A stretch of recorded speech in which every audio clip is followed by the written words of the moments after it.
los temas de la unidad número 2, digamos, introducir la unidad 2 y a desarrollar el estructural funcionalismo. ¿De acuerdo? Acá empiezo, bueno, en este PPT yo, como les dije, tomé algunas preguntas, hice una muestra de las preguntas que ustedes formularon del ejercicio este. Extraje algunas preguntas y las ordené, digamos, para que la exposición también tenga cierto orden. Voy a empezar con aquellas que referían un poco al contenido general de la unidad, no referidas al estructural funcionalismo, sino más bien a la perspectiva estructuralista, a lo que nosotros llamamos corrientes estructuralistas o teorías estructuralistas, ¿sí? Y ahí había este conjunto de preguntas, ¿no? Que tienen que ver cómo funcionan las teorías estructuralistas, por qué el orden social es resultado de ciertas estructuras sociales, si bien el estructural funcionalismo y el marxismo estructural plantean teorías antagónicas, ¿qué tienen en común? ¿Cuál es el objetivo de las corrientes estructuralistas? ¿Cuál es el fenómeno central que pretenden estudiar las corrientes estructuralistas? Y ahí voy a proponerles, les propongo otro ejercicio que nos va a llevar un tiempo, pero que tiene la intención, digamos, de hacer más dinámica y más de intercambio esta clase, que tiene que ver con que ustedes asocien, ¿sí?, la palabra estructura a las características que inmediatamente le vienen en mente en relación a la realidad que intenta capturar la palabra, ¿no? Es un ejemplo muy sencillo. Ustedes son muy jóvenes, pero en mi época había una propaganda que jugaba con esa idea de las asociaciones, ¿no? Tratando de identificar un producto genérico, ¿sí?, con alguna marca, ¿no? Entonces, como estaban eran marcas que estaban muy de alguna manera incrustadas en las tradiciones del consumo argentino, uno rápidamente la asociaba, ¿no? Digo, seguramente no la van a ni cachar, porque aparte necesitaría una clase de historia argentina, pero en su momento esa propaganda, me acuerdo de dos cosas que preguntaba. Heladera, ¿no? Como heladera, y la propaganda lo que llevaba era que la gente lo identificaba con Cian. Cian era la marca, heladera era el producto, ¿no?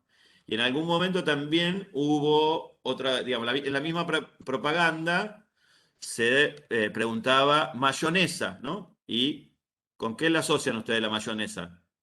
Si yo le digo mayonesa, bueno, para los más grandes, antes había la oferta de una única mayonesa, que era la tradicional, la primera marca, que prácticamente era la única que existía, que era Hellmann's. Entonces, esa propaganda, la gente terminaba identificando el producto con una marca, ¿no? Heladera Siam, mayonesa Hellmann's. Entonces, yo lo que le voy a preguntar es, ¿con qué asocian la palabra estructura? Y les voy a mencionar algunas características y quiero que ustedes me vayan diciendo, ¿sí?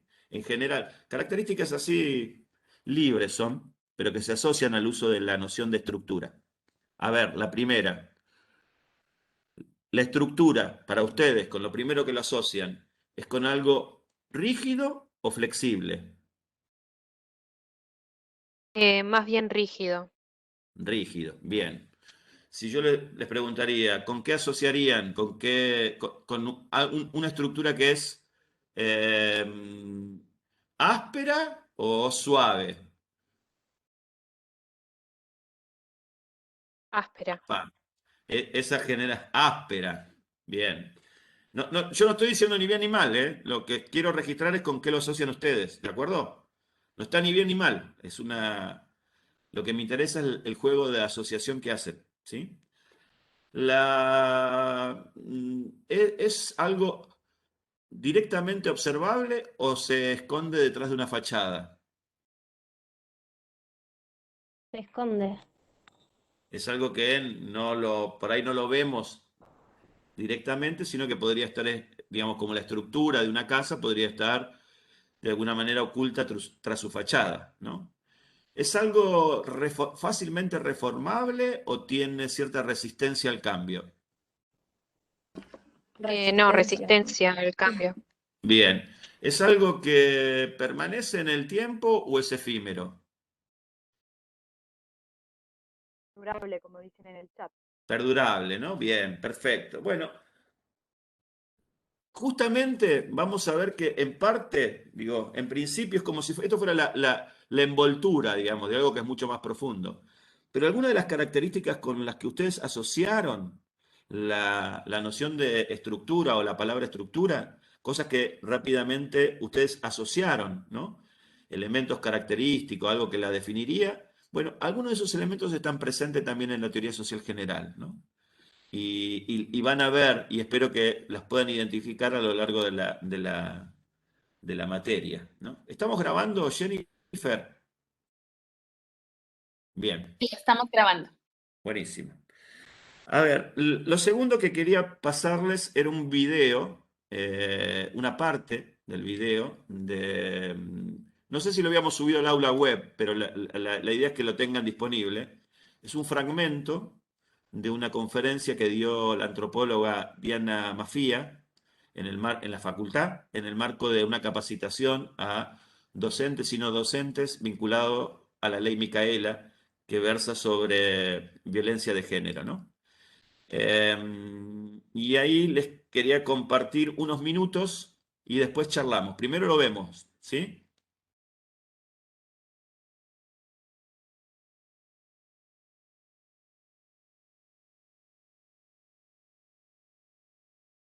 No se escucha. ¿La escuchan? No, profe. No, profe, no se escucha. No. Por ahí tenés que apagar tu micrófono, Jennifer.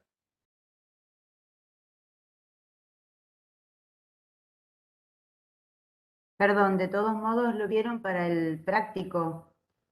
Ya lo tenían desde la semana pasada, ¿no? Algunas comisiones de práctico, no todas. Ah, Pero bien. la violencia a la que me quiero referir hoy específicamente, porque además es lo que me han solicitado, es la violencia estructural. Cuando analizamos las formas de la violencia, vemos que hay violencias que son visibles, rápidamente podemos percibirlas, que son las formas directas de la violencia. Un grito, un sacudón, un empujón, un golpe, por supuesto, un insulto. Esas son formas visibles, directas de la violencia. Pero hay otras formas de la violencia que son formas invisibles, son formas que cuesta mucho más percibir. Tenemos que entrenarnos para percibirlas. La violencia, formas culturales de la violencia, aquellos estereotipos que funcionan dentro de nuestros lugares de trabajo, de nuestros lugares de estudio, y que son lesivos sistemáticamente para ciertos sujetos. La violencia simbólica, aquella que tiene que ver con los roles que se esperan de cada quien, con el valor que tiene la disciplina en lo que nos vamos entrenando, el valor comparativo con respecto a otras profesiones, con las relaciones que hay entre lo que significa ser docente y lo que significa ser alumno o alumna, esas violencias simbólicas que tienen que ver con la construcción de relaciones de poder y a veces de relaciones abusivas. Y finalmente la violencia estructural, una violencia estructural que tiene que ver con ignorar las necesidades de los sujetos en la producción de igualdad. ¿Qué necesitamos, mujeres y varones, para construir la igualdad? Necesitamos cosas diferentes, porque partimos de puntos de partida diferentes, porque nos socializamos de manera diferente y porque el tipo de asignaciones estructurales que tenemos dentro de la sociedad son completamente diferentes. No hay más que hacer una encuesta de uso del tiempo para darse cuenta de las desigualdades estructurales entre varones y mujeres.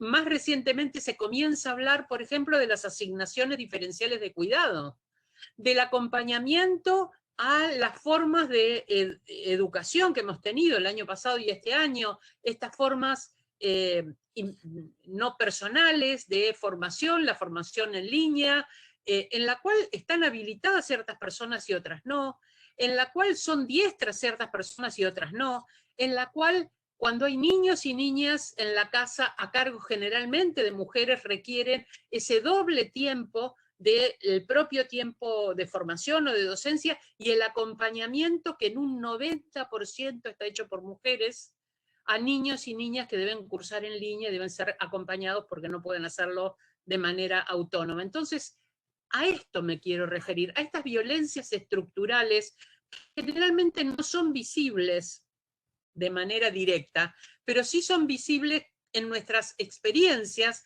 cuando le ponemos nombre y cuando compartimos esas experiencias. Por eso es tan importante reflexionar sobre estas violencias estructurales. Bueno, retomo. ¿Por qué compartimos esto con ustedes? ¿Por qué compartimos este fragmento con ustedes? Porque yo entiendo, ¿no? Es discutible, pero entiendo que de alguna manera es un ejemplo de lo que significa una perspectiva de análisis social en clave estructuralista, ¿sí? No porque esté refiriéndose a una corriente teórica estructuralista determinada, sino que la mirada que tiene es básicamente estructuralista, situada, ¿no? Está usando una forma de pensar estructuralista vinculada a una problemática concreta que tiene que ver con la violencia de género, ¿no? Y hay muchas cosas, muchos elementos de lo que dice ella que son interesantes para rescatar, para pensar algunos elementos que tiene las perspectivas estructuralistas en general del análisis social, ¿no? La primera tiene que ver con la idea de justamente algo que decíamos de la estructura, ¿no? Aquello no visibilizado, aquello que está soterrado, que está oculto y que no nos deja ver. Las fachadas generalmente nos ocultan, ¿no? Esa idea de la violencia estructural como algo que está sumergido, ¿no? Ahí aparece esa idea de estructura, ¿no? Que comentábamos anteriormente, ¿no? Y la segunda es una pregunta que no les hice, pero la idea sería si las estructuras de alguna manera constriñen posibilidades o habilitan, ¿no? Posibilidades. Bueno, la lectura que está haciendo ella está hablando de cómo, de las dos cosas a la vez, ¿no? Cómo de alguna manera esos fenómenos estructurales constriñen para que las mujeres ocupen otras posiciones en otros lugares, pero también cómo esa violencia estructural de alguna manera habilita o tiene relación con la violencia cultural, lo visible, ¿no? En lo más observable, en lo fenomenológico, ¿no? Pero esa violencia, esos estigmas, esas maneras de comportarse, se vinculan a la violencia estructural que a veces no es visible. Vemos el empujón, vemos el golpe, vemos el maltrato, pero no vemos esa violencia estructural que coloca a las mujeres en posiciones ya desiguales, ¿no? A la hora de a veces desarrollarse en un ámbito laboral o educativo, ¿sí? Y la idea de cómo, digo, y hay una noción más, me parece muy fuerte, que aparece ahí, por lo menos me animaría a jugar con ella, que es la idea de que la violencia estructural no tiene sujeto, ¿no? Es más bien una resultante de relaciones objetivadas sin agente. ¿Qué quiero decir esto? Que la violencia visible, la que hablaba ella, ¿no? Por la violencia física, sí tenemos un agente claramente determinado, alguien que ejerció la violencia, un insulto, un golpe. Ahora, en la otra violencia no hay un agente inmediato, ¿no? Sino que es más bien resultado de estructuras objetivas, de relaciones sociales objetivadas, ¿sí? Digo, ¿por qué pasa esto? Por los que les decía anteriormente. Es un muy buen ejemplo de una perspectiva de análisis social en clave estructuralista, por cómo vincula una estructura subyacente a sus manifestaciones fenomenológicas y cómo esas estructuras no están vinculadas al comportamiento de la gente, sino que son de alguna manera algo objetivo, ¿no? Sin agente, algo que tiene que ver con relaciones sociales objetivadas, estructuradas, cristalizadas. Como les decía, digo, de ahí uno puede extraer incluso la noción de estructura, ¿no? Y justamente yo voy a decir estas tres cosas. Cuando hablemos de estructura, vamos a a ver, el lenguaje común que tenemos que construir tiene que hacernos pensar que las estructuras se refieren a relaciones sociales objetivadas. ¿Qué significa esto? Que son relaciones sociales que ya no dependen de las personas que intervienen en ellas, ¿no? Digo, en algún momento, voy a dar un ejemplo muy burdo. En algún momento nació la relación capital-trabajo, ¿no? En términos de, Marx dice, unas cuestiones históricas, etcétera, pero en algún momento se dio el primer intercambio de fuerza de trabajo a cambio del salario, ¿sí? Ahora, ¿son importantes esos agentes que intervinieron en su momento fundando esa relación? No, porque se ha objetivado respecto de las personas que actuaron, ¿no? Y ha cristalizado. Y hoy la relación capital-trabajo, la compra-venta de la fuerza de trabajo, es una relación estructural, objetivada, ¿no? Independiente de mi voluntad. Yo cuando nací no tenía muchas oportunidades que no fuera a vender mi fuerza de trabajo, ¿no? Como la van a tener la mayoría de ustedes, ¿no? Porque no tenemos otros medios de subsistencia, el grueso de las personas bajo el capitalismo, ¿no? Bien. Y cuando hablamos de relaciones sociales objetivadas, esto significa que son independientes de la voluntad de los sujetos, ¿no? Y que están cristalizadas, que ya de alguna manera han cobrado no solamente autonomía respecto de los sujetos, sino que tienen cierta permanencia en el tiempo, ¿no? Eh, que son difíciles al cambio, resistentes al cambio. Y podríamos también pensarlas como relaciones sociales institucionalizadas, ¿no? Formal o informalmente. Ustedes saben que hay instituciones formales e instituciones informales, ¿no? Digo, qué sé yo, por ejemplo, en la teoría política, uno dice, el partido político es una institución formal, porque lo reconoce la Constitución, etcétera, etcétera. Ahora, por ahí otras formas de acción política, como, digo, para nombrar una, el clientelismo. El clientelismo está institucionalizado, pero es informal, ¿no? Como relación política. ¿Se entiende lo que quiero decir con ello, no? Son relaciones Profe, sociales también que tienen la característica de estar institucionalizadas. Esto significa que tienen persistencia en el tiempo y que van más allá de la voluntad de los individuos que intervienen en ella. Una última profe, cosa. Sí. no, Dale. discúlpame, perdón si me voy un poco de tema, pero esto puede tener que ver con un poco con lo que planteaba Simmel, con lo que nos traían de estas formas de esta interacción en individuos que cristalizaban en formas que eran independientes de esa interacción. Sí, está cercana a esa visión, pero lo que tiene Simmel es que Simmel no es un estructuralista. ¿Por qué no es un estructuralista? Porque así como él hace hincapié en el tema de las formas, ¿sí? Como la interacción social, en las distintas interacciones sociales uno podría aislar determinadas formas, la idea es que no hay sociedad con independencia de la interacción. Ahí el sujeto tiene que estar la interacción. Acá, digo, teóricamente, no porque en la realidad se den, sino es la idea de que las estructuras eh, no necesariamente requieren el sujeto en términos teóricos y lógicos, ¿se entiende?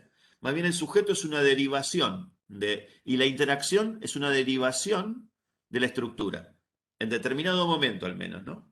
Puede ser que la interacción haya logrado que es luego determinada relación que se institucionalice, pero lo importante para los estructuralistas es cómo esas instituciones, esas relaciones sociales objetivadas, se vuelven sobre el individuo y lo constriñen, ¿no?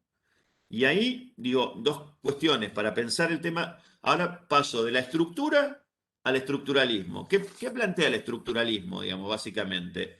A mi entender, les doy dos claves para entender el estructuralismo, ¿no? Muy genéricas y que tienen que ver con nuestra lectura del estructuralismo también, ¿no? Que nada, que uno podría pensar que lo que hace el estructuralismo es darle prioridad ontológica a las estructuras, a esas relaciones sociales objetivadas, cristalizadas, ¿sí? Institucionalizadas, independientes de la voluntad del sujeto, en términos de existencia, ¿no? Para lo social son más importantes las estructuras que los individuos, ¿no? ¿Se entiende eso? Porque son la fuerza actuante en la vida social. Es lo que moldea la vida social y la conducta individual, ¿no? Entonces, ontológicamente, ¿de qué está compuesta la vida social? De estructuras, de relaciones sociales cristalizadas. ¿Estamos de acuerdo? Pero no solamente le da prioridad ontológica el estructuralismo a las estructuras, sino que también le da prioridad epistemológica. Esto significa que la clave de la explicación social radica también en las estructuras, ¿sí? Para entender la vida social y la conducta social de los individuos, tengo que ir a las estructuras. Las estructuras en esta idea del constreñimiento. Vamos a ver sobre el final del programa que hay un autor que le da una vuelta de tuerca al tema de las estructuras y que dice una cosa que me resulta muy interesante y lo vamos a tomar como, vamos a pensar ejemplos a futuro respecto de eso, que las estructuras no solamente constriñen, sino que también habilitan, ¿no? Voy a dar un ejemplo, me adelanto porque soy ansioso y quiero darles un ejemplo de esto, ¿no? Porque, digo, fuertemente en la unidad 2 las corrientes que nosotros vamos a ver, las estructuras constriñen, ¿sí? Esto significa que la autonomía del sujeto para el estructuralismo es muy limitada, ¿sí? El sujeto es una derivación de las estructuras, es un producto de las estructuras. Y la idea de que las estructuras constriñen, ¿no? Limitan, estructuran comportamientos y el desarrollo de la vida. No que asfixian, acá dice Marcela, se asfixian, sino que constriñen. Es como la noción de hecho social de Durkheim, ¿no? El hecho social tiene una existencia independiente de los individuos, ¿sí? Son objetivos y tienen la capacidad, como son coactivos, porque si no nos comportamos de acuerdo a lo que está instituido o lo que tiene que ver con los hechos sociales, o respecto a los hechos sociales establecidos, podemos sufrir una sanción, ¿no? Acá preguntaban si oprime. Para algunos sí oprime, digamos. No es la clave de lo que le interesa el estructuralismo, ¿no? Marcar. Obviamente que lo que va a marcar el estructuralismo es que los sujetos no son libres, ¿no? Justamente el estructuralismo de alguna manera piensa contra el liberalismo más individualizante, ¿sí? Y lo que sí hay que tener en cuenta estas dos prioridades, ¿no? La prioridad ontológica y la prioridad epistemológica.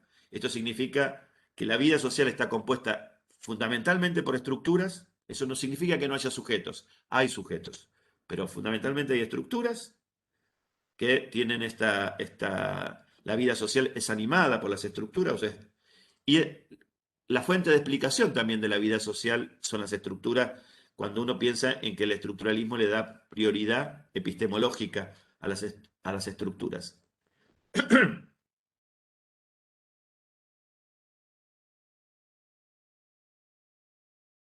Y les contaba el otro día también, recién digo, ¿no? Que hay un autor que le da una vuelta de tuerca a esto y que piensa que las estructuras son también habilitantes.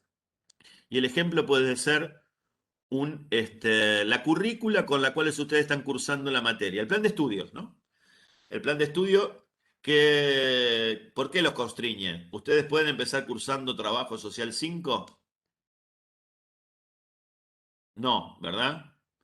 Hay una prioridad de materias, hay un camino indicado, no pueden entrar por donde quieran, ¿sí? Está de alguna manera, el trayecto está de alguna manera predeterminado, lo que van a hacer ustedes. Por lo tanto, uno podría decir constriñe. ¿Estamos de acuerdo? Tengo muchas ganas de cursar, no sé, estaba en primer año y conocía la buena que era la materia de teoría social, pero tenía que cursar introducción antes. No, mentira, es una broma, ¿se entiende lo que quiero decirles? Es la idea que no hay tanta libertad. Ustedes no tienen libertad para elegir las materias, están constreñidos y además tienen que cursar una cantidad de materias que tienen un nombre específico y son unas cátedras determinadas, ¿sí?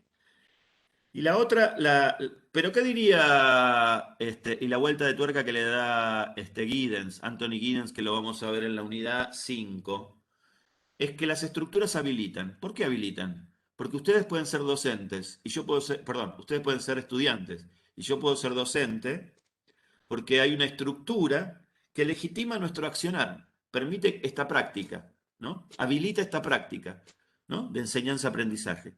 No es solamente constrictiva, sino que también es habilitante. Sin las estructuras no podríamos estar desarrollando esta práctica. ¿Se entiende esa idea? De cómo, digamos, si bien en las corrientes que nosotros vamos a estar marcando, el énfasis está puesto en el constreñimiento, ¿no? En la idea de que las estructuras están por encima del individuo y de la gente, lo cierto es que, ahí en la idea de que están por encima del individuo, la idea fuerte de la constricción, hay otro autor que plantea que las estructuras también son habilitantes porque son la superficie necesaria para que haya prácticas sociales, ¿sí? Bien, sigo. Una cuestión que quiero plantearles es ¿de dónde viene el estructuralismo? Ustedes van a ver que a veces cuando se habla de las corrientes teóricas se habla del estructuralismo. Y a veces también se habla del estructuralismo francés. Todo el pensamiento teórico del siglo XX en Francia, o buena parte en realidad, ¿no? Hubo un periodo de tiempo en donde la perspectiva estructuralista, el estructuralismo fue dominante dentro de la teoría social francesa, básicamente, ¿no? Ligada al mundo francés, pienso en Lévi-Strauss, ¿no? En Foucault en algún momento, el mismo Althusser, Poulanzas, ¿no? autores que escribieron esta... Y a veces el estructuralismo se confunde con el estructuralismo francés, sobre todo porque algunos sostienen que el estructuralismo tendría su origen en la lingüística, en un primer trabajo sistemático dentro de la lingüística, ¿no? De reflexionar sobre la lengua y la distinción que hace Saussure entre lengua y habla, ¿no? Lengua como, digamos, un sistema, digamos, de símbolos que están estructurados por ciertas reglas y que limitan las posibilidades de combinaciones. Y el habla tiene que ver con la forma en que cada uno, ¿no? recurre a esa estructura para comunicarse, ¿no? Esa sería como la distinción entre lengua y habla, ¿no? Pero el estructuralismo también para nosotros abarca otras perspectivas un poco más amplias, ¿no? Y ahí lo que nosotros queremos señalar es la importancia de un concepto que lo dijimos al pasar en alguna de las clases, ya no recuerdo mucho, que lo tomábamos de un autor que se llama Alvin Gowner de los años 70, que él habla de cómo las distintas tradiciones teóricas a veces comparten un supuesto común o un supuesto básico subyacente, dice él, ¿no? Es algo que, a ver, él distingue entre las postulaciones concretas de una teoría, ¿no? Las proposiciones que una teoría genera o que ha generado un teórico, y ciertas cuestiones que no están explicitadas por parte del teórico, pero que tienen que ver de cómo comprende el mundo, ¿sí? Y las maneras en cómo comprende el mundo, ¿sí? O la creencia que tiene acerca de cómo el mundo funciona, determinan sus postulaciones, ¿sí? Pero no, están como subyacentes porque están más profundas que aquello que se expresa, digamos, concretamente a través de una proposición. Y un poco la tesis de Gowner es que muchas corrientes sociológicas comparten ciertos supuestos básicos subyacentes. Nuestra idea es que las corrientes estructuralistas comparten un supuesto básico subyacente o supuestos básicos subyacentes que tienen que ver con lo que decía anteriormente, ¿no? La prioridad ontológica y epistemológica de las estructuras.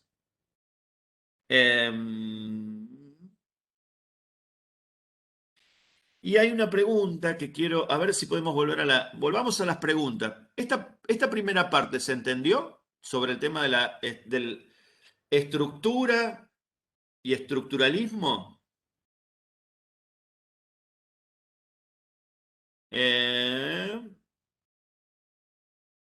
Acá quiero retomar esta pregunta. Si bien el estructural funcionalismo y el marxismo estructural plantean teorías antagónicas, ¿qué tienen en común? ¿Sí? Y ahí la idea es, bueno, justamente, ¿no? Si yo tengo que tomar algunas de las dimensiones con las cuales, por ejemplo, Alexander nos proponía estudiar las tradiciones teóricas, por ejemplo, a nivel de lo que sería la ideología, el estructural funcionalismo y el marxismo estructural están en las antípodas, ¿sí? Son el agua y el aceite. Difícilmente uno los podría mezclar.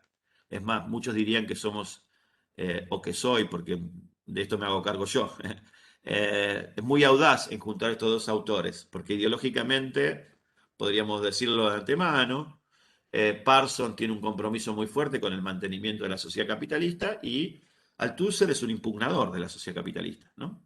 Se inscribe incluso dentro de una corriente que podríamos decir que expresa la quinta esencia de la crítica al capitalismo, como es el marxismo, ¿no? Pero más allá de eso, justamente comparten un supuesto básico subyacente, ¿no? Que tiene que ver con la importancia de las estructuras, aunque lo que piensan como estructuras sea completamente diferente en un caso y en otro, ¿sí? Lo cierto es que lo que en ambos casos llaman de manera, digamos, de igual manera, pero refiriéndose a cosas distintas, estructuras, tienen esta capacidad de explicar los fenómenos, la vida social, ¿no? En el caso de Althusser, claramente, por ejemplo, la reproducción del sistema capitalista solo se explica por la ideología, que es una estructura. Eso lo van a ver después con Christian más adelante, ¿sí? Pero, ¿y qué comparten? Comparten este supuesto básico subyacente de la prioridad de las estructuras. Y como las estructuras son algo que no son visibles, ¿no? Ahí también hay algo que comparten, que al menos yo jugaría como una hipótesis de algo que comparten, que es el papel de la teoría como herramienta fundamental en el proceso de conocimiento de lo social, ¿no?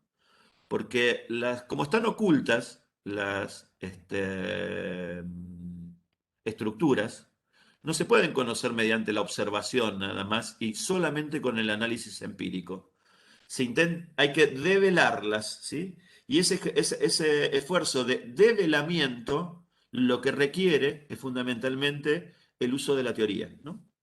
Y los dos van a ver ustedes que tienen un altísimo, comparten eso, digamos, en términos separando, sacando de lado algunas cosas que los diferencian notoriamente, van a encontrar que hasta en la forma en que escriben tienen elementos muy comunes en términos de la abstracción con la cual se manejan, ¿no? Y la importancia que le dan a la lógica, a la construcción lógica de sus argumentaciones, ¿no? Ahí el debate teórico es más importante que contrastar las proposiciones que realizan en relación al mundo empírico, ¿no? Bien, ¿alguna duda o pregunta hasta donde hemos llegado acá?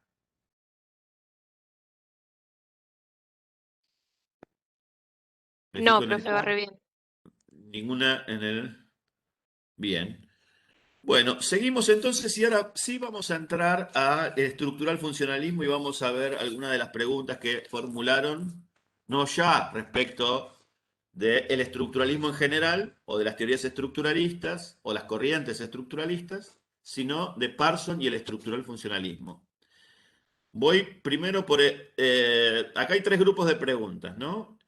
Y la primera es cómo influyeron las obras de Parsons en la teoría social. Y ahí quiero compartirles el PPT que después lo vamos a dejar en el aula virtual, que hice para Parsons. A ver si lo podemos ver. Estamos bien. Sigamos. Digamos, a ver, poner las cuatro cosas. ¿Por qué es importante Parsons? Digo, los que leyeron con detenimiento y están formuladas algunas preguntas al respecto, ¿no? Y ahí permítanme que voy a hacer un paréntesis. Digo, muy interesante el ejercicio para mí, digo, ¿no? Incluso lo compartíamos con las compañeras que estuvieron ayudando con esto, que hay como distintas preguntas se han formulado. Algunas ustedes se colocaron como el rol docente, ¿no? ¿Y qué le preguntarían a alguien que leyó la solapa? Otras como digamos, como si fueran respuestas, la inversión de lo que sería, que yo le hubiese preguntado por algún tema en particular, ¿no? Transformaron lo que sería una respuesta en pregunta. Pero otras que hacen digamos, a interrogantes que pareciera que les hubiese surgido de la lectura de la solapa que les habíamos propuesto, ¿no? Digo, vamos a ver que hay preguntas de los dos tipos, de los tres tipos en todo caso. Me quedo con esta primera. ¿Cómo influyeron las obras de Parsons en la teoría social? Y ahí quisiera rescatar cuatro cuestiones. Como les decía, en la solapa, ¿qué decimos? El estructural funcionalismo fue hegemónico dentro de la teoría social contemporánea durante los años que van de las inmediatas segunda posguerra hasta mediados de los años 70, ¿sí? Y que después comienza un periodo de declinación, ¿no? Hoy no tiene una significación muy importante. Pero ¿por qué es importante? ¿Por qué lo estamos viendo hoy si no es una teoría, una corriente teórica que esté viva, digamos, ¿no? Y fuerte y sana? Lo vemos básicamente por cuatro cuestiones que me parecen centrales a mí. Con independencia de la valoración que uno haga de su obra en particular y de algunos de sus conceptos, ¿no? El primero tiene que ver con el establecimiento del canon de autores clásicos, ¿no?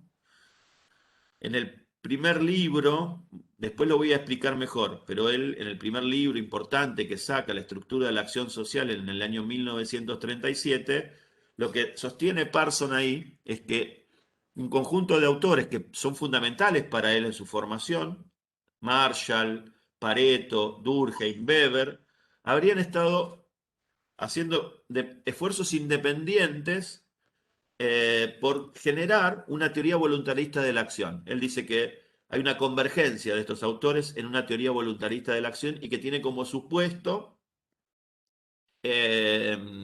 una crítica que realizan estos autores a las teorías utilitaristas, ¿sí? De la acción social. De ese trabajo que hace Parsons para hablar de la teoría de la convergencia, que de alguna manera él lo va a retomar para fundar su propia visión de la acción social, de esos autores que habrían trabajado es que nosotros tomamos la idea de clásicos, ¿no? O sea, la idea de clásico se la debemos a él, ¿no? Los clásicos, Durkheim, Marx, Weber, la tomamos básicamente de él. Es más, a veces jugamos, y digamos, una compañera el otro día lo decía en un intercambio que teníamos, si hoy no habría que, dada la influencia que tiene Parson en el derrotero de la teoría social posterior, si hoy no sería un cuarto o quinto clásico Parsons, ¿no? Eh, a ver, la segunda cuestión de por qué es importante Parsons es porque su manera de construir teoría social, esta idea de tomar algunos clásicos, algunos autores previos, decir estos tipos estuvieron trabajando con este tema, yo los tomo, intento hacer una síntesis y crear un modelo teórico superador, eso se convierte en un modelo de teorización. Muchos autores importantes toman ese modelo de construir teoría, ¿no? Sistematizar lectura de, digamos, autores previos, proponer que tienen algo en común y extraer un modelo de teoría que a partir de su formulación por el autor que está haciendo esa síntesis, adquiriría, digamos, la visión de un paradigma nuevo dentro de la teoría social, ¿no? Una corriente teórica nueva.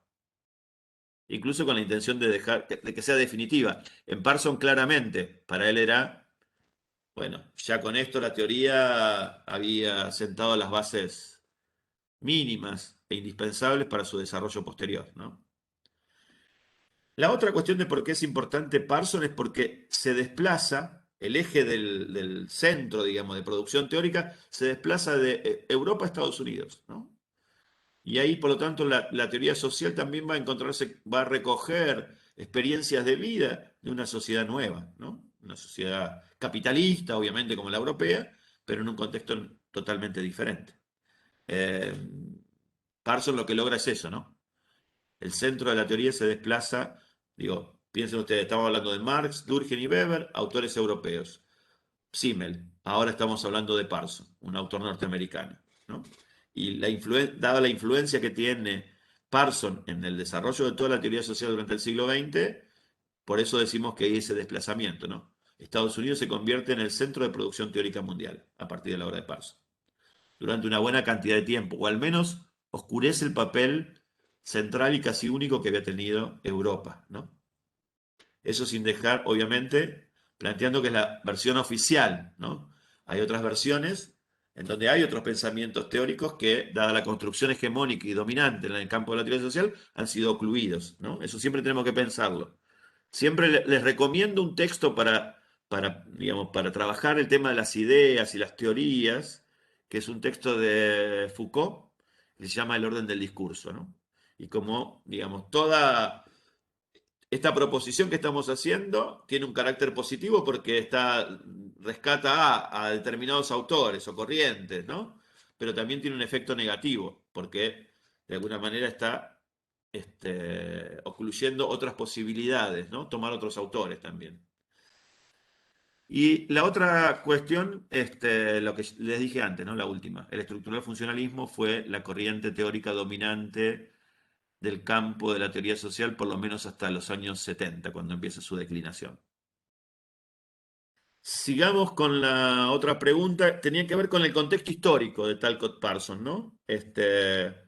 Y dejemos un minuto, pasemos a la biografía, digamos, ¿no? Un poco esta pregunta que tenía que ver con el contexto histórico, y si pasamos a la próxima, algunos datos biográficos que quiero plantearles que me parecen importantes, ¿no? La primera de ellas es que, bueno, ahí la tienen ustedes para leer y la van a tener para leer porque la van a tener disponible en el aula virtual. Pero lo primero es que él, terminado su formación de grado, se va a Europa, ¿no? Donde realiza estudios de posgrado, primero en Londres y luego Opa, perdón, un minuto que tengo un problema con la computadora. Un minuto.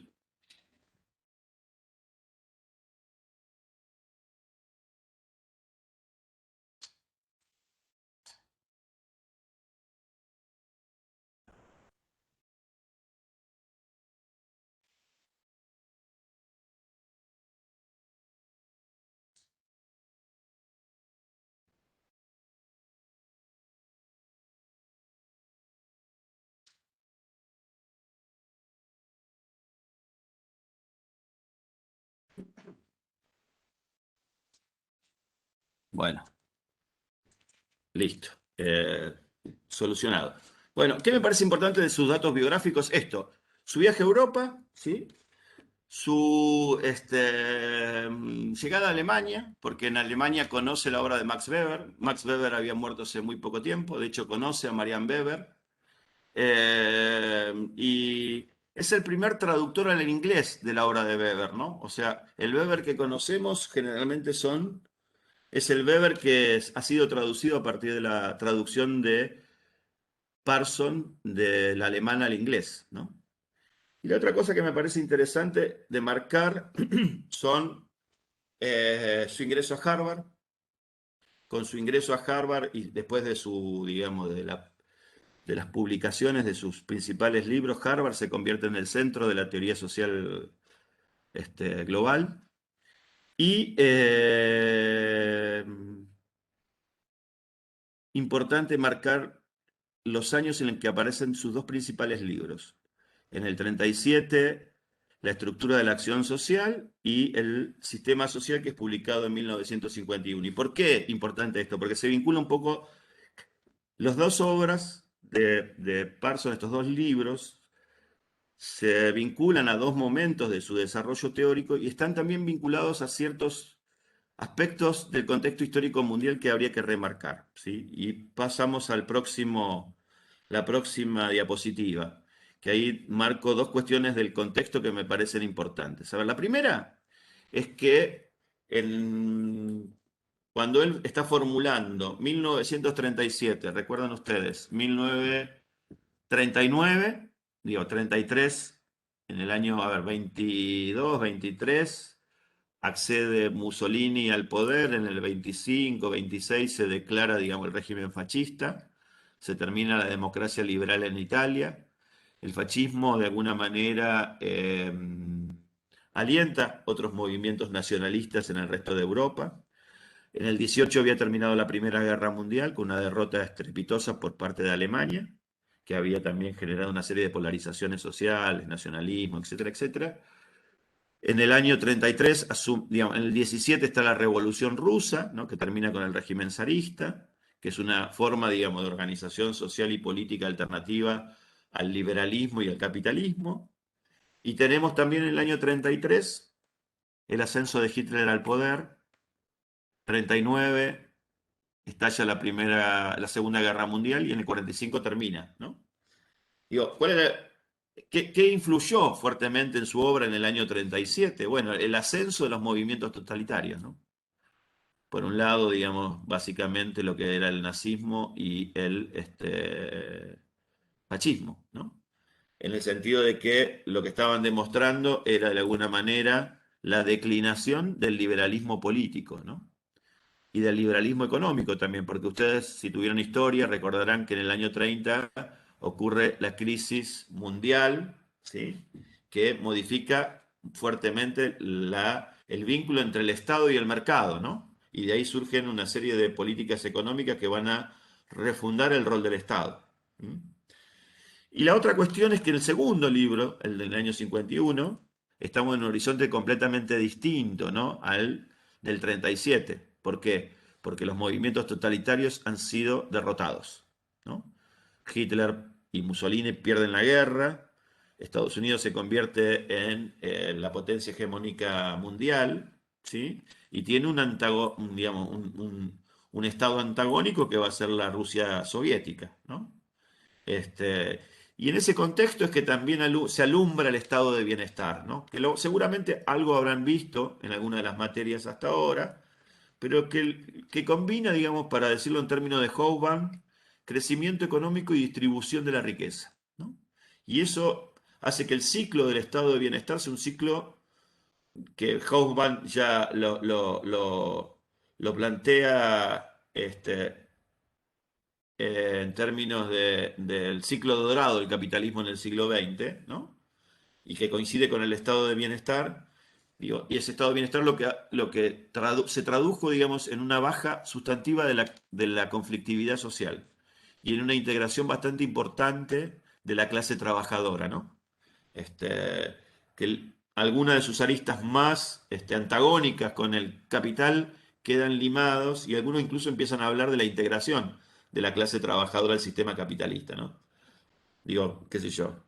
Piensen ustedes, Marcuse, que en algún momento escribió un texto, un libro que se llama El hombre unidimensional, creía fuertemente en que la clase trabajadora en el mundo occidental estaba integrada al sistema capitalista y que no habría que esperar de ella la revolución, sino más bien de los marginados del sistema. Bueno, ese trasfondo está también en la formación del pensamiento de Parsons, ¿no?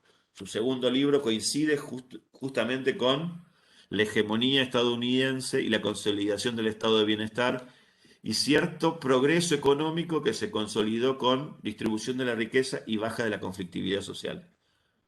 ¿Estamos de acuerdo con eso? ¿Se entiende? Ahí Sí, también profe, preguntan re claro. Y sí, era movimiento. A ver, no estoy diciendo que los tome o no los tome. Cuando estamos jugando entre la teoría de Parson y el contexto histórico, esos son interpretaciones de otros autores, ¿no? Obviamente sí, para Parson el marxismo era una amenaza también al liberalismo que él intentaba rescatar. Porque hay una cosa que es importante reconocer en esto, digamos, y marcarlo respecto del consenso, perdón, del contexto. Parson no, digamos, las críticas que le hace al utilitarismo, una corriente de pensamiento con la que se asoció largamente el liberalismo económico y político, no, si él critica al utilitarismo, no lo hace contra el liberalismo, sino que lo hace para poder de alguna manera garantizar el desarrollo de una sociedad liberal, ¿no? No es para clausurarla, sino para fortalecerla. Y después lo vamos a ver más adelante, esa cuestión. Eh,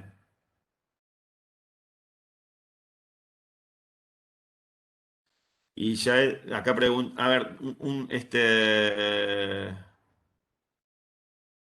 bueno, hay muchas preguntas que les voy a pedir que de alguna manera, que a las compañeras que están acompañándome me las vayan No, sintetizando por ahí. comentan que se traba un poco, algunos también a mí por ahí se traba el sonido. Sí, ahí no sabría qué Después una decirles. compañera dice que se puede sumar el estalinismo como totalitarismo o Parsons no lo toma. Eso que les decía, digamos, sí forma parte del contexto histórico el ascenso de movimientos antiliberales.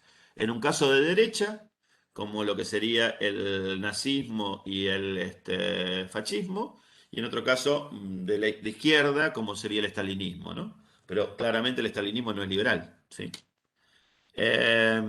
Perdón, Em, y la otra pregunta es, ¿el aula escolar como sistema social, en qué contexto lo escribió? y lo escribió ya en la época, en la segunda época, asociado, digamos, a su obra del 51, ¿no? El sistema social.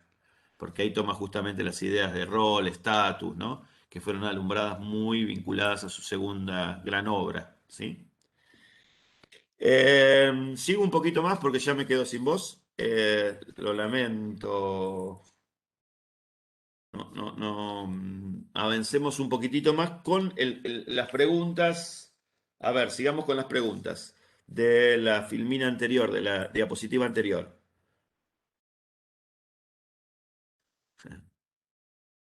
No, del otro PowerPoint. Perfecto, ¿sí?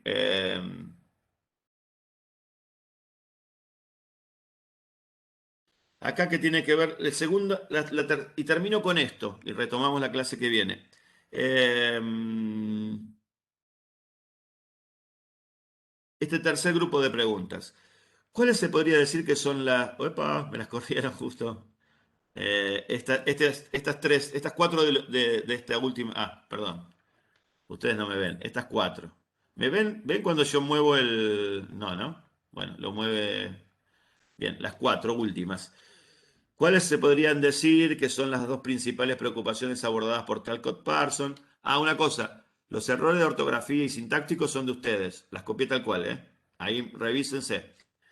¿Cuáles son los principales núcleos teóricos que Parson desarrolla? ¿No se torna contradictoria la visión negativa de Parson de la perspectiva utilitarista del comportamiento humano con su visión positiva del liberalismo? ¿Por qué dice el autor que la teoría utilitarista contribuyó en la caída del liberalismo? pasemos al otro PowerPoint. Y ahí vamos a encontrar algunas claves para explicar esto. A ver. No, el otro. Sí, un segundito que se me colapsó la compu. Tranquilísima, Jennifer, que hasta ahora estamos logrando lo imposible, que pensé que no iba a funcionar esto. ¿Cómo van hasta ahora? ¿Se va entendiendo? ¿Sí? Sí, sí, muy bien.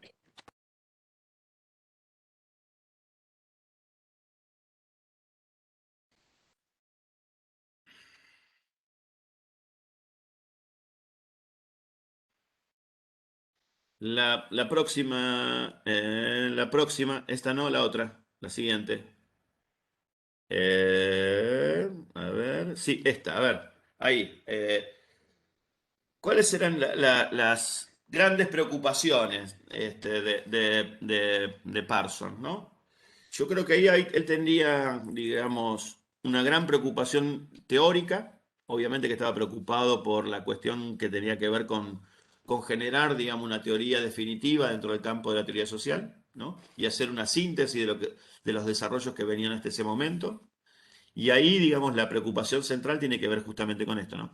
Generar una teoría general de la acción social y del orden social, ¿no? Fíjense ustedes, si quieren ustedes, la empresa que de alguna manera se propone, ¿no? Porque alguna vez dijimos, siguiendo a Alexander, como el tema, como la acción y el orden son las dos grandes preocupaciones de las ciencias sociales, ¿no? De la teoría social, ¿no? Y cómo él las aborda e intenta, de alguna manera, generar una teoría definitiva respecto de las dos cuestiones y de una perspectiva integradora, ¿no? Eh, y respecto a la otra pregunta que seguía, no la pongamos de nuevo, la leo yo, ¿cuáles son los principales núcleos teóricos que Parsons desarrolla? Tiene que ver juntamente con esto, con la teoría voluntarista de la acción y teoría del orden, que podríamos estructurarlas en torno de dos grandes libros que hablábamos antes, ¿no? En el primer libro queda clara la exposición de la teoría voluntarista de la acción, en la segunda, teoría del orden, ¿no? Teoría normativista del orden. Y acá quiero hacer una aclaración. Hay como una idea muy fuerte para algunos autores de que habría una ruptura entre el Parsons más joven y el y el Parsons más maduro, ¿no? Uno sería un teórico de la acción y otro sería un teórico del orden, ¿no? Yo lo que creo que hay continuidad de una misma preocupación y hay continuidad en un enfoque con énfasis en cosas distintas porque hay intenciones de explicar cosas diferentes. Porque el estructuralismo y la idea de que el individuo se encuentra constreñido ya está en la misma, en el texto de la estructura de la acción social, ¿no? Cosa que después completa y desarrolla y mejora en la parte final de su producción teórica, ¿no? O sea, lo que quiero decir es que para mí hay una continuidad de un marco analítico que se vuelve cada vez más complejo y abigarrado a manera, digamos, con el avance de su producción teórica, pero que hay una perspectiva que hay continuidad, no hay ruptura, ¿sí? Lo que cambian es el objeto. La misma perspectiva para analizar la acción y la misma perspectiva teórica general para explicar también el orden, ¿no? Aunque los conceptos sean distintos y se haya munido de un aparato conceptual mucho más abigarrado y complejo. Y las últimas dos preguntas voy a tomarla con una cosa que está escrita en la próxima. Ahí están las influencias, ¿no? Perdóname, Jennifer. Vayamos al tema de las influencias. Los cuatro autores que les mencioné, ¿no? Que están en la base de su teoría de la acción. Luego, en la segunda, digamos, en el periodo intermedio y ya en el periodo también final, va a recibir dos influencias muy importantes. Una es la de Freud, ¿sí? Que para todo el tema de lo que son los motivos de la acción y todo eso, toma mucho la perspectiva freudiana, solo que para el análisis sociológico, ¿no? Y el último elemento que incorpora es la teoría de los sistemas, ¿no? La idea de digamos, piensen ustedes que en ese momento está en desarrollo la cibernética, ¿no? Como ciencia, ¿no? Muy vinculada al tema de los ordenadores, el desarrollo de la computación, etc., que está empezando, ¿no? La primer gran, primer gran, la primera gran computadora dicen que se inventó en el año 45, ¿no? Vinculada al desciframiento de los códigos secretos de comunicaciones de los nazis. Hay una película que les recomiendo que creo que se llama Código Enigma, me parece la película que está muy buena sobre ese tema. Eh, y la teoría de los sistemas, que es digo, ahí está muy fuerte cuando él plantea el sistema social, ¿no? La visión sistémica es una visión estructuralista, ¿no? Porque la idea es que todo fenómeno podría ser reducido finalmente a un sistema que implica un conjunto de elementos que interactúan entre sí, relacionados entre sí, ¿sí? Y que tienen por finalidad, digamos, generalmente, mantener el sistema en funcionamiento, ¿no? Esos son algunos de los elementos que después van a persistir en la visión teórica de Parsons, ¿no? Y la última pregunta, ¿no? Que tiene que ver la relación entre utilitarismo, por qué critica el utilitarismo y aún defiende el liberalismo, más allá de la identificación que hubo entre utilitarismo y liberalismo.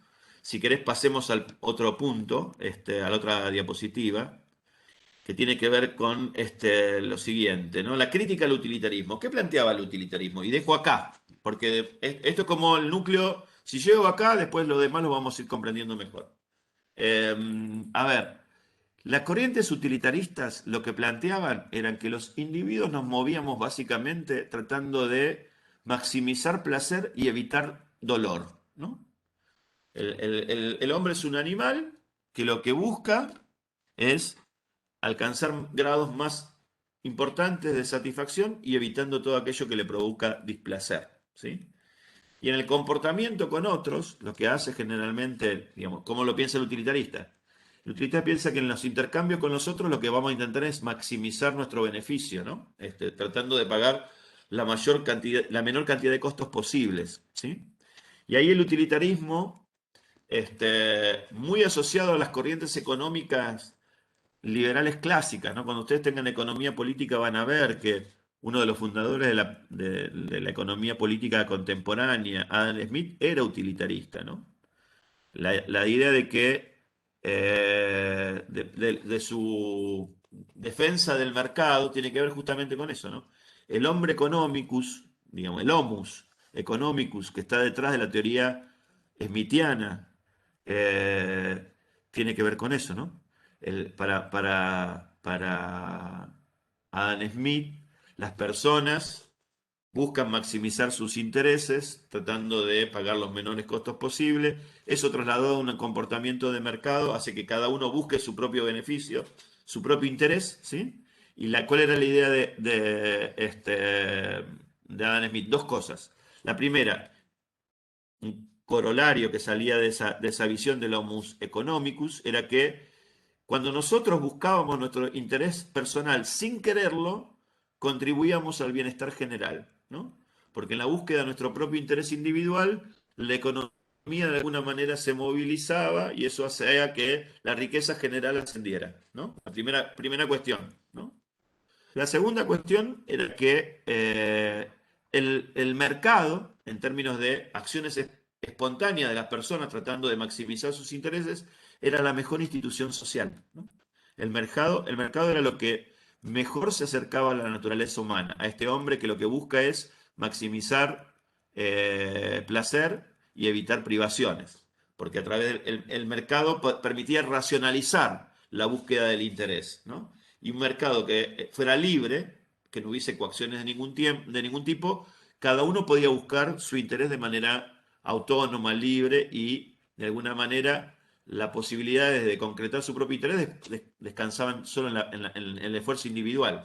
Pero cada uno, de alguna manera, buscando el esfuerzo individual en un mercado que tiende a equilibrar oferta y demanda, lo que aseguraba, ¿no?, era un orden espontáneo, ¿no? La mano invisible del mercado, que generaba un orden en el cual había libertad y además progreso indefinido, ¿no? En algún sentido. ¿Qué le va a plantear Parson a eso? Parson lo que va a plantear es que el utilitarismo no puede explicar el orden social, porque no es muy difícil en términos lógicos concluir que la búsqueda del interés personal tenga que desemboque en algún tipo de orden, ¿no? Más bien la derivación lógica de la búsqueda del interés personal por sobre cualquier otra cosa, a lo que lleva es a la guerra de todos contra todos, a la anarquía, al no orden en todo caso. ¿Se entiende? Lo que le va a plantear Parson es que el utilitarismo no lograba explicar el orden social y que el liberalismo, al haber estado tan asociado al utilitarismo, finalmente compartía esta debilidad, ¿no? No poder defender el orden, no tenía elementos para defender un orden social liberal, ¿sí? Lo que va a plantear él es que esos autores que mencioné al principio, Marshall, Pareto, Durkheim y Weber, de manera independiente cada uno, estaban intentando responder a esa debilidad teórica, filosófica, epistemológica, que tenía el utilitarismo para explicar el orden. Y sobre todo, y esto es muy importante también, cuando el orden era algo que empíricamente se veía, ¿no?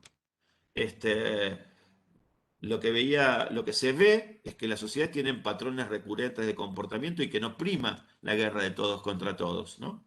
Sino que hay intercambios regulados, hay regulaciones sociales. De hecho, nos matamos todos para tratar de obtener un beneficio de carácter personal, ¿sí? Y lo que decía justamente Parson era que esos autores habrían convergido en una teoría voluntarista de la acción. Así va a llamar a su propuesta de la acción, que va a ser superadora de la visión utilitarista, inscribiéndose igualmente dentro de un intento de defensa de la sociedad liberal, porque como les dije al principio, Parson critica el utilitarismo, pero no para ir más allá de la sociedad liberal, sino para encontrarle otros fundamentos a la sociedad liberal que le hagan más sólida y perdurable en el tiempo. ¿Sí? ¿De acuerdo? ¿Alguna pregunta respecto de este tema? ¿De esto último? Bueno, les propongo dejar acá y retomar a partir de acá, del desarrollo del acto, digamos, vamos a ver tres grandes núcleos teóricos ahora, a partir de esto. Vamos a ver el acto unidad como un núcleo teórico importante, vamos a ver las variables pautas como otro núcleo importante, vamos a ver el sistema social como otro núcleo importante y ahí las nociones básicas de estatus y rol. Y el último, perdón, y uno más que es el modelo ágil, ¿no? La idea del sistema social como compuesto por subsistemas.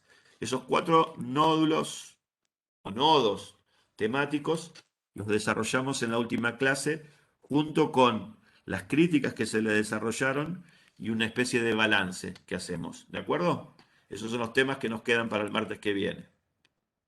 No lo desarrollo hoy